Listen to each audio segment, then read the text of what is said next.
Am I ashamed of drinking wine on camera? No way! It's just that being a Jewish professor of clinical psychology, I discovered that milk is much cheaper. Today we're going to discuss shame.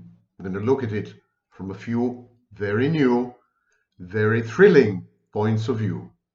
My name is Sam Vaknin, and I'm the author of Malignant Self-Love, Narcissism Revisited, the wine and milk guzzling professor of clinical psychology in CEUPS, Cambridge, United Kingdom, and previously in Southern Federal University in Russia. Okay, enough bragging.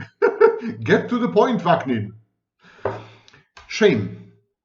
We're going to discuss what is shame, and then we're going to discuss how to manage shame, how to cope with it, how to handle it, because shame is a very pernicious, insidious, and corrosive emotion. Actually, we are not quite sure it's an emotion. It may be a state of mind. It is so multifaceted, so complex, and the etiology, the causation of shame goes so far back in one's life that perhaps it's not an emotion, or at the very least, it's a compounded emotion, the equivalent, for example, of love. Okay, so what is shame? I'm going to read to you the definition, and then we're going to break it into pieces, into fragments. Shame is self-directed, self-negating anger at helplessness in the face of overwhelming external circumstances or uncontrollable internal impulses. That's quite a mouthful, but I'm not ashamed of it. I think it's a great definition of shame, mainly because I'm the one who came up with it. So, shame is self-directed. All emotions are directional. We love someone. We hate someone. When we feel shame, it is self-directed. We are ashamed of ourselves. But it is a self-negating emotion. It's an emotion that says, you're bad, you're unworthy, you're inadequate, you're wrong, you're immoral. And in the background, there is this derivative promulgation, and you should be punished. You're bad, and you should be punished. You are evil, and you should be punished. You're unworthy, and you should be punished. So shame is self-punitive to the point of being self-negating. Shame can even drive to suicidal ideation. And then I say that shame is anger, that it's actually a form of aggression. But this aggression is not directed outwards, it's directed inwards.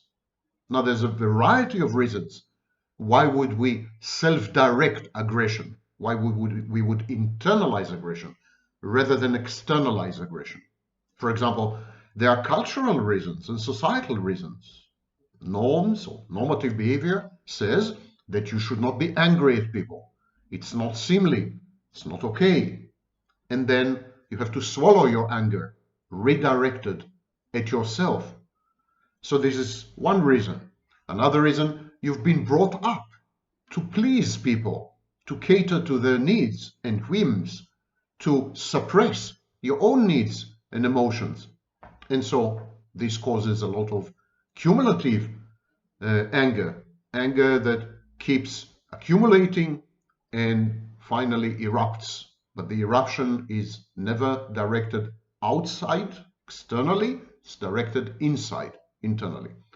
So until now, what do we have? Shame is self-directed, shame is self-negating, self-hating in a way, and shame is anger. Shame is a form of aggression. But what are we angry about? We're angry at our helplessness. Shame is intimately connected with helplessness and hopelessness.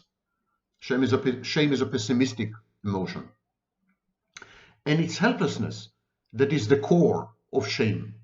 When we feel impotent, unable to affect change in ourselves or in others, unable to modify or transform the environment to cater to our needs, our requirements, to fulfill our dreams and wishes and so on and so forth. There's a sense of I am not good enough. I'm inadequate. I'm a loser. In other words, shame is the opposite of self-efficacy. When you are not self-efficacious, when you're not able to extract beneficial outcomes from the environment, when you fail to act in the environment and on the environment, then you are not self-efficacious, you're helpless, and you feel shame. So when you're faced with overwhelming external circumstances which are out of your control and not within your power, external circumstances could be dramatic, such as war or natural disaster or an accident, and external circumstances could be subtle, pernicious, insidious, under the surface, under the radar, covert.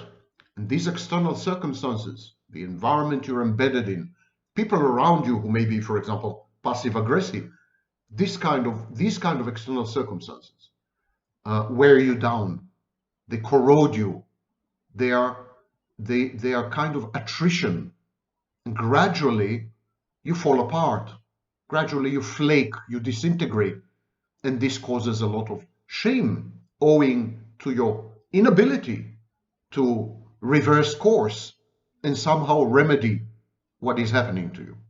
Similarly, when you cannot control your impulses, when you're impulsive, when you're reckless, when you're defiant to the point of stupidity, when you're contumacious, you fly in the face of authority and then get punished. When your life spins out of control, when you feel that you're no longer the master of your autobiography, when your actions and deeds seem to be alien to you, when you feel estranged, then you also feel shame. So now let's reread the definition. Shame is self-directed, self-negating, anger or aggression at helplessness, at your helplessness, in the face of overwhelming external circumstances or uncontrollable internal impulses and behaviors. Okay, I said that shame is a form of aggression. But as I said, shame is also connected to what we call an internalized bad object. This used to be called the primitive superego in the 1930s. An internalized bad object is a set of voices that work hand in hand in coalition to pull you down, to take you down, to pull you down, to depress you, to disable you, to deactivate you, to render your life constricted. So these kind of introjects, these kind of internal voices and internal objects that collude in your downfall, that conspire against you from the inside, they are known as an internalized bad object. And of course, when you have something like this inside, you grieve. There's prolonged grief. There is mourning about your inability to transcend your own limitations, the enemy inside, the Trojan horse, your incapacity to become. You can't realize or actualize your potential. You can't flourish, you can't thrive, and you grieve. Usually, such grieving starts in childhood, when you're not allowed to set boundaries, to become an individual, to separate from parental figures, to interact with peers. And this prolonged grief is with you throughout life. And it is a major component in shame. Shame, therefore, is a combination of three elements. Aggression, which is not legitimized. Aggression, which is not validated. Aggression, which is therefore never externalized, but always internalized, directed inwards at yourself. So this is element number one in shame. Element number two, prolonged grief. The realization that you are your worst enemy and that you will never become what you could have been and could be. This causes mourning and grief. and it's prolonged, and it's all pervasive, and it's all permeating, and it's ubiquitous. It's as if you've been mourning yourself since day one. And this is a strong element in shame. And the third element in shame is the introjection of the bad object. Adopting, for example, an abuser's point of view of you, or society's point of view. When you adopt external messaging, external signaling, external voices, external judgments of you, external opinions about you, when you internalize them and make them yours, when you appropriate them, when they become an integral part of your psychological makeup of who you are, that causes shame. If you see yourself through the abuser's eyes, then of course you see yourself as worthless, blameworthy, stupid, ugly, inadequate, a failure, a loser, and so on. And that causes shame. If you regard yourself through society's injunctions and edicts and norms and mores, and you fall short, if you set yourself up for failure because you can never conform fully to societal expectations for whatever reason, then of course this causes shame. And so these are the three elements in shame: aggression, which is internalized; prolonged grief over what you could have become and will never be; and the third element, introjection or internalization of someone else's point of view, your abuser's point of view, society's point of view, the point of view of parental figures. Never you, never your authentic voice, never your point of view, always someone else's. And that causes shame.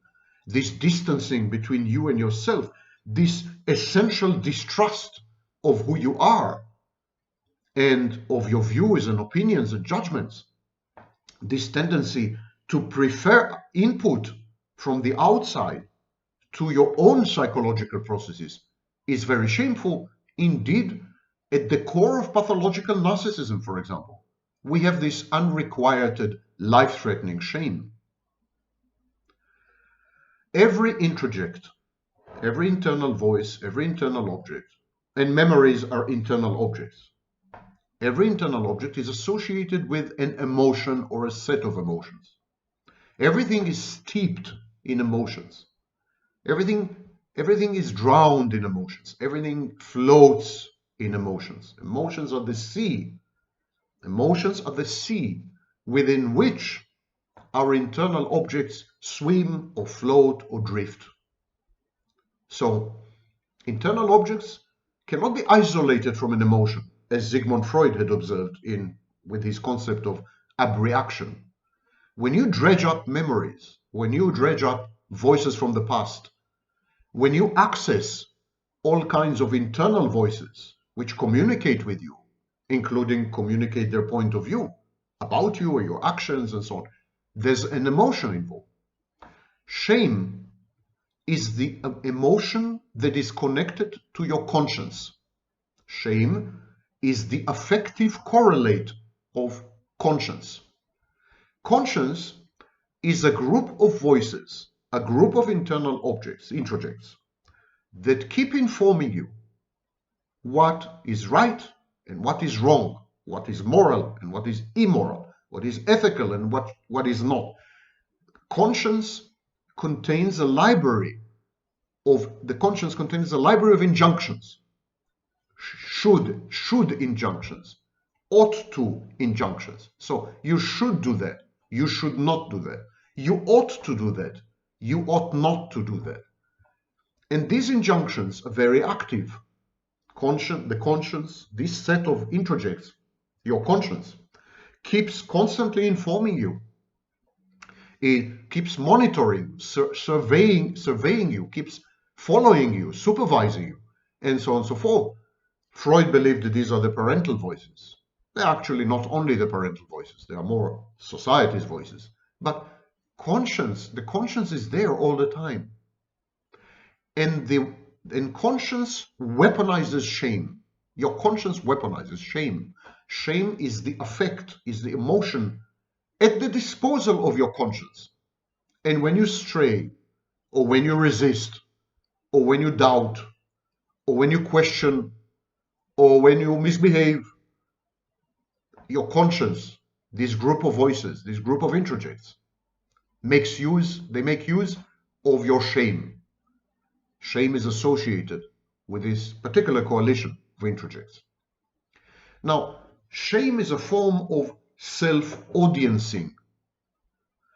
To remind you, self-audiencing is when you have inside you an imaginary audience, an imaginary observer or group of observers. And they're very vociferous and very vocal about their views, their opinions, their judgments, their reactions with regards to your choices, decisions, and actions. So you have an audience in place. Now, in narcissism, when the narcissist fails to secure narcissistic supply from the outside, the narcissist starts to self-supply. The narcissist supplies himself. And when the narcissist supplies himself or herself, the narcissist is self-audiencing. It's as if the narcissist becomes his or her own audience. But of course, a narcissist's internal audience is always positive, always grandiose, always fantastic, never critical. So when the narcissist self-audiences in the self-supply stage, the reactions are invariably lauding, adulating, admiring, adoring, and fawning, and so on. As a narcissist self-audiencing is a positive process. Now, the narcissist, of course, also has a bad object. We put that aside. I deal with it in other videos. But when we come to self-supply and self-audiencing, the audience inside the narcissist's mind, this imaginary group of observers or spectators or viewers or listeners, this imaginary group is always 100,000% positive about the narcissist. This group renders the narcissist godlike, immaculate, impeccable, perfect, brilliant, amazing, unprecedented, incredible, godlike, I said, and it is a divinity. So this is positive self-audiencing. Shame, and we just said that shame is the affective complement of your conscience. So your conscience leverages shame in order to modify your behavior and manipulate your choices and decisions from the inside. And this is also a form of self-audiencing. It's as if you have an audience in your mind, a group of observers, a group of spectators, a group of moral philosophers, representatives of society, your teachers, your role models, your parents. You have this imaginary audience in your mind, and they exert judgment over your actions, choices, decisions, predilections, proclivities, and so on. In essence, they exert judgment over your essence, over who you are. And so this is also self-audiencing. Shame involves a polling operation, like a poll, opinion poll, a polling operation of the internal audience. But while the narcissist's internal audience is always positive in the process of self-supply, the audience associated with your shame is always negative. In effect, self-audiencing in shame taps into an internalized bad object. What the narcissist does, the narcissist isolates the internalized bad object from the imaginary internal audience that participates in the self-audiencing within the self-supply process. So it's like inside the narcissist's mind, there are two populations. One population that is totally negative, and this population is the repository of the narcissist's shame It's a container, a sealed container, like a lead container with nuclear waste underground. So this is the internalized bad object, but the narcissist has no contact with the internalized bad object. Narcissism is a compensatory defense against the internalized bad object. Instead, what the narcissist has an imaginary crowd, an imaginary public, an imaginary audience in his mind, which is always laudatory, always complimenting the narcissist, always telling the narcissist how great he is, how amazing he is, how perfect he is, how godlike he is, etc. So in the narcissist, there's a split, there's a chasm between the bad object, this coalition of introjection voices which hate the narcissist and want to destroy the narcissist, and the self-audiencing public or self-audiencing crowd, which is always positive. These voices, they're always positive, and they help the narcissist to self-supply. It's as if these voices inside the narcissist's mind inform him how great he is, and then the narcissist says, you see, I'm great. With someone who is prone to shame, the bad object is the only audience. So shame is associated with an audience or a crowd or a public, imaginary of course, within the mind that is in essence the internalized bad object. What happens is shame is triggered by the internalized bad object. And the internalized bad object, in the case of shame-prone personalities, the internalized bad object also incorporates and contains the conscience. So in this environment, it's all negative, it's all self-punitive, it's all self-rejecting.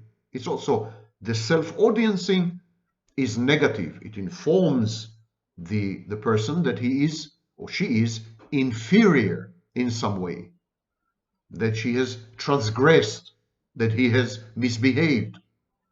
So it's constant harsh criticism, the harsh inner critic. Yeah. On the other hand, with the narcissist, narcissism is a defense against shame. It's a defense against this.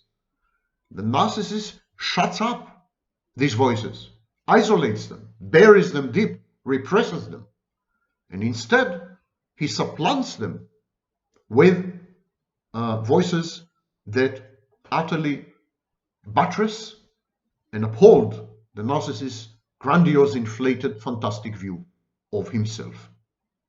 Now, conscience and the bad object that is associated with conscience in some cases, and shame, which is an affective instrument, an affective tool at the service of the conscience or at the service of the bad object which incorporates the conscience in some cases.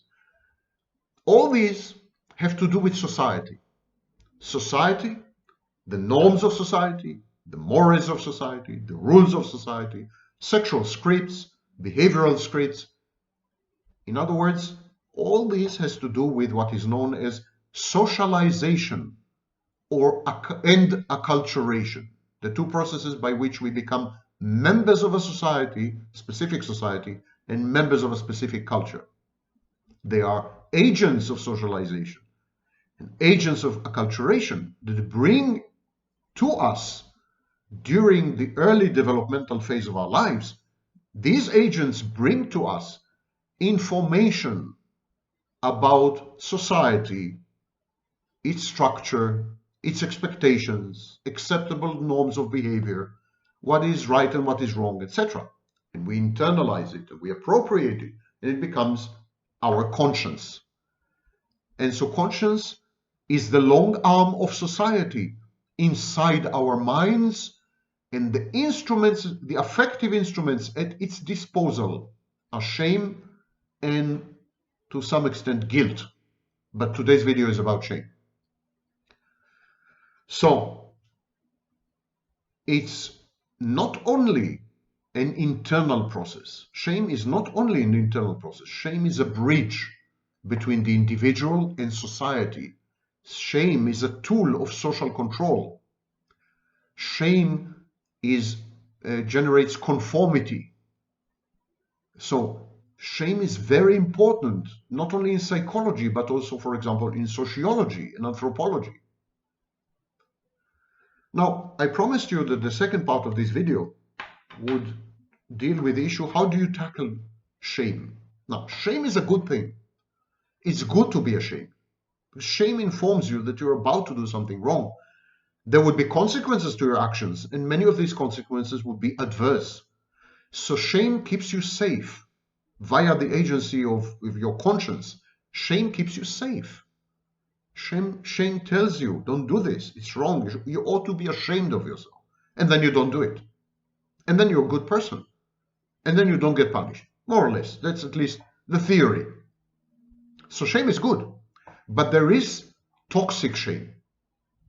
Toxic shame is, as I said, when the shame becomes weaponized by the internalized bad object.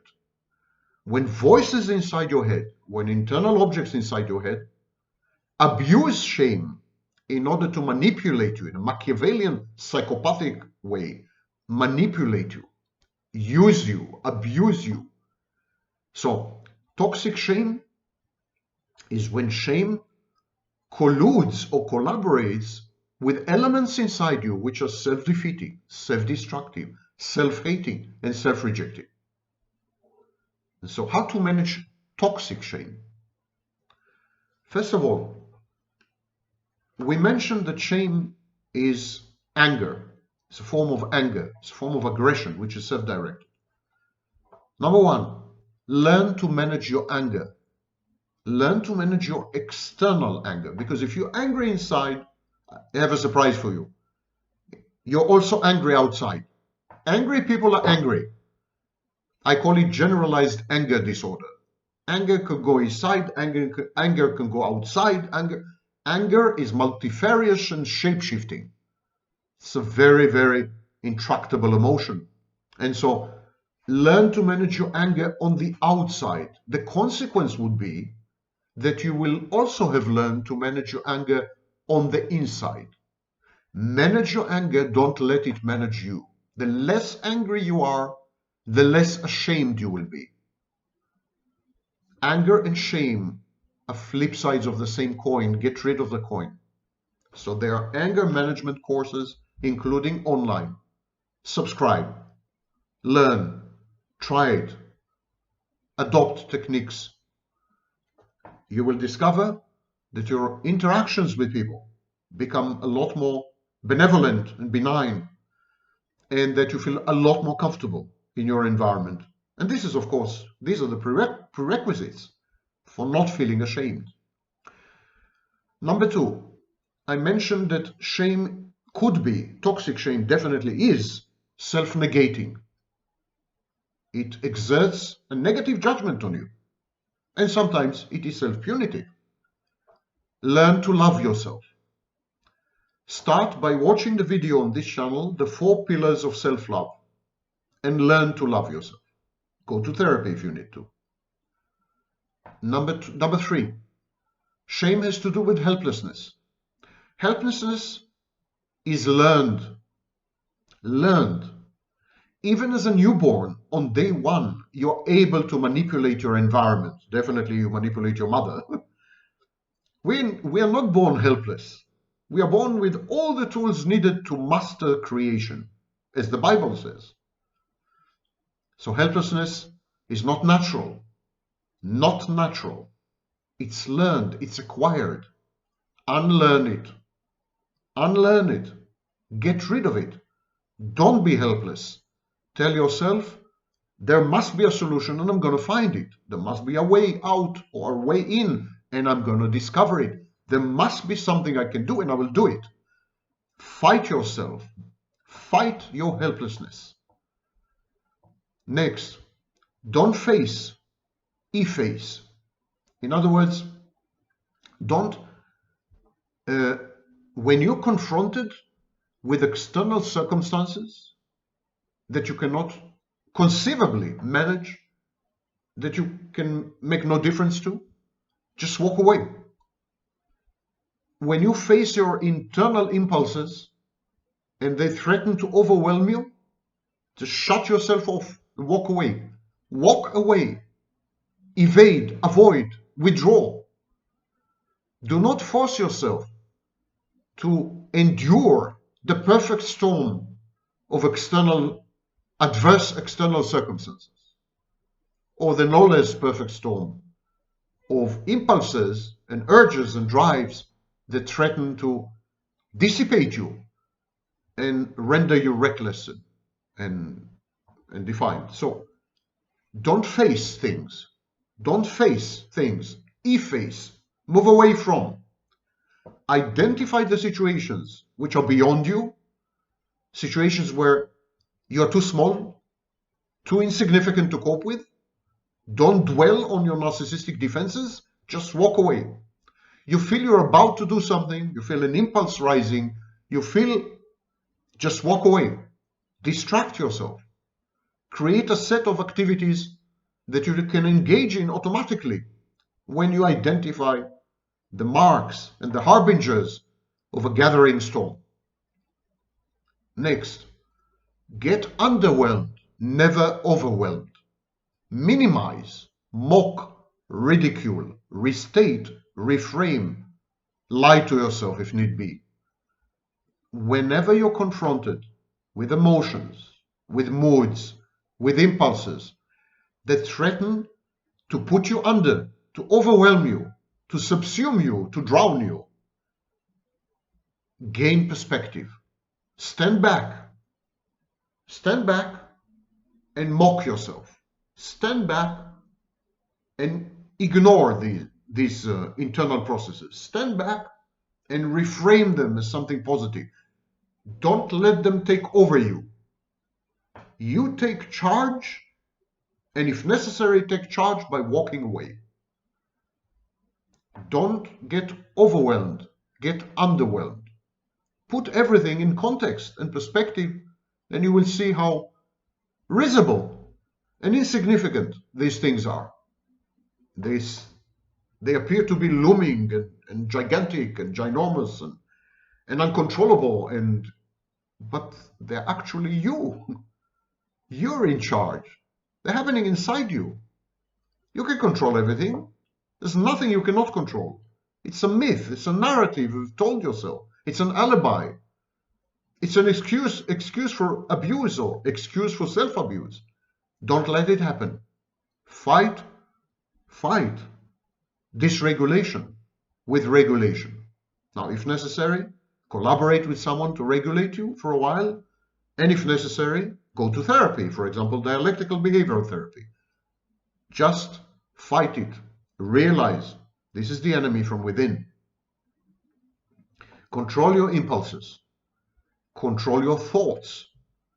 Control your emotions. Control your moods. Become obsessed with self-control. If you are the victim of toxic shame, this is life-threatening. The alternative is self-control.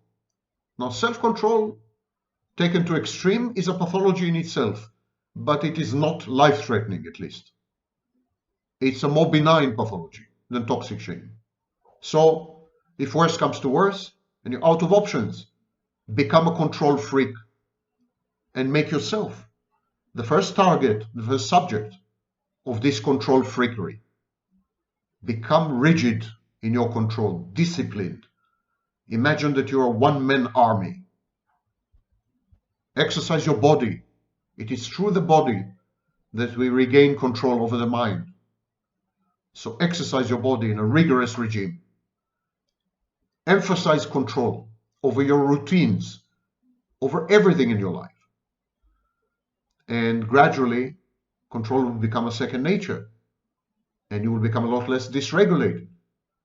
And you'll become a lot less angry. And you will not feel helpless anymore. The toxic shame will go away. Good luck.